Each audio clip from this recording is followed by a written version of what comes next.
Okay, children. Good afternoon, everyone. How's your day? Okay, so today is Tuesday, our computer. So I'm your teacher again, Teacher Eden.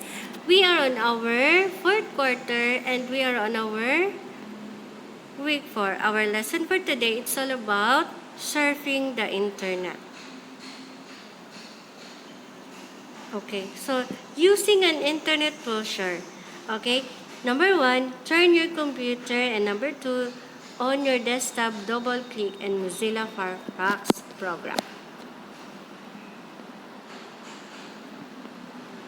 Okay, number 1, turn your computer on the desktop, double-click and Mozilla Firefox program. So the parts of internet brochures. Okay, children, these are the parts of an internet brochure. Please read it. The parts of the internet brochures. Okay. So the navigation tools are important elements of the internet browsing process. It assists the user in exploring the World Wide Web. So the navigation tools are back, forward, home, refresh, search, and stop. So the back. This tool button takes you back to the previous website page. These words almost like the undo command. Forward.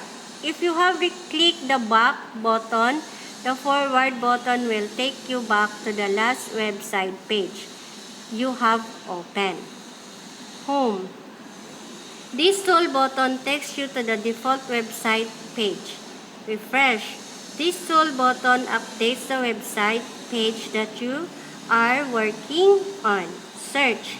This tool button commands the internet to search on the items loaded. Stop.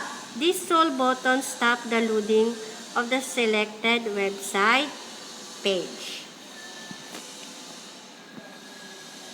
Search engine is a computer program that searches websites.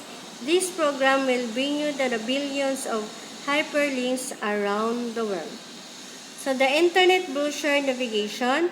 To start searching your internet browser, type the web page address the bar or in the address bar, then click once the search button. You may use any search engine that you desire. So the examples of engines are, or search engines are, yahoo.com,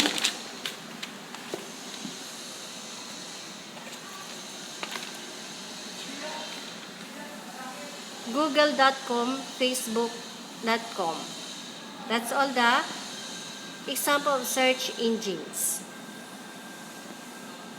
The hyperlink is the blue underlined words or phrases that appear on your search web page, and it indicates there is another web page like to be open.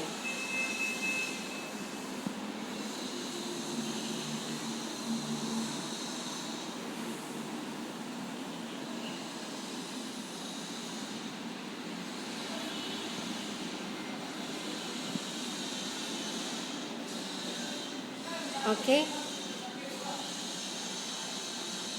When you point your mouse pointer to this link, the arrow turns in the hand pointer. Then, when you get the link to another page, a URL or the Uniform Resource Locator is created in the address bar. This URL indicates the location of a link on the internet. Okay, that's the picture of a hyperlink.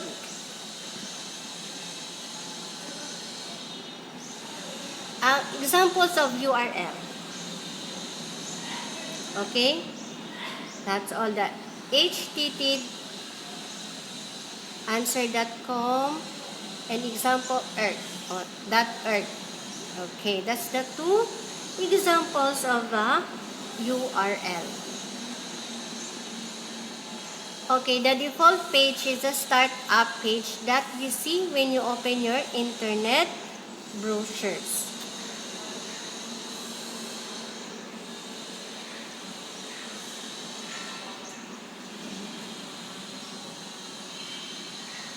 Okay. A home page is the initial page that you see when you open a website on the internet.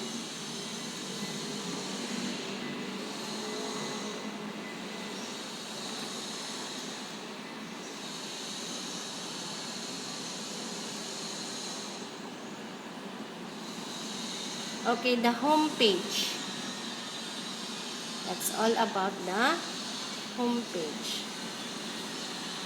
Click the next tab and view the new page within the same brochure. You will notice that as you open a new tab, the default page automatically shows on the screen.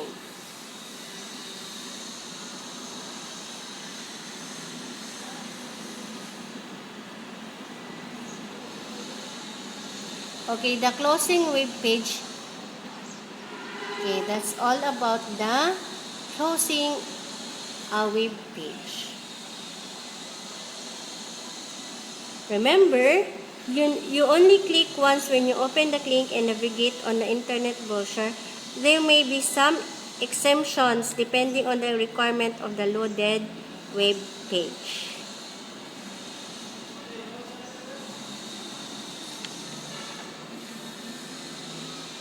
Okay, closing a web page tab on the same brochure. For a single tab, notice that your rightmost part has an X button. Simply close the close end page. That's all about the close. If you click the X button along the display button, all the appearing open tabs will close at the same time. That's all about the closing web page. Okay, so children, these are our lesson for today, surfing to the internet. Okay, so the internet is very important to our lives because nowadays you can search everything through the internet. Okay. Okay, if you have questions or do you understand our lesson, children? Okay, very good. If you have questions regarding to our lesson, feel free to chat me on my message.